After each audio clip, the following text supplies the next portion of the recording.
So మరి హైదరాబాద్ నగరం నుంచి విజయవాడ వరకు మొట్టమొదటి ఇంటర్సిటీ ఎలక్ట్రిసిటీ కోచ్ బస్ ఫ్లిక్స్ బస్తో పాటు ఈటో మోటార్స్ స్టార్ట్ చేయడం చాలా గర్వకారణంగా ఉంది. ఈరోజు మరొక ముఖ్యమైన విషయం ఏంటంటే it is the first anniversary of Flix bus. Flix bus is a German company that came to ఇండియాకి వచ్చి ఫస్ట్ యానివర్సరీ రోజే ఈ యొక్క ఎలక్ట్రిక్ బస్ స్టార్ట్ చేయాలి. దీని యొక్క విశేషతలు ఈ బస్సు మనకి హైదరాబాద్ నుంచి విజయవాడ వరకు ఇంచుమించు 4:30 నుంచి 5 గంటల సమయంలోనే వెళ్ళిపోతుంది. అంతేకాకుండా ఈ బస్ ప్రోమోస్లో భాగంగా టికెట్ 99 రూపాయలకే పెట్టే అవకాశం ఉంది. ఇది ఎందుకు మనకి ఇంపార్టెంట్ అనుకుంటే మొట్టమొదటిగా ఒక జర్మనీ అండ్ ఇండియా మధ్యలో ఉన్నటువంటి విద్యుత్ వాహనాలను మనం అందరం ఎంకరేజ్ చేస్తున్నాము.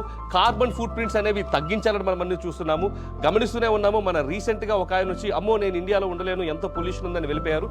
అంటే దీని ప్రకారం మన మీద ఎంత ప్రభావం చూపుతుందో మనం గమనించాలి. కాబట్టి ప్రతి ఒక్క పౌరుడు కూడా అది ఆయన యొక్క నైతిక బాధ్యతగా చూసి ఆయన యొక్క మూమెంట్స్ అన్నీ కూడా ఎలక్ట్రిక్ వాహనాల ద్వారానే జరిపించాలి అన్నది దీని యొక్క ఉద్దేశం.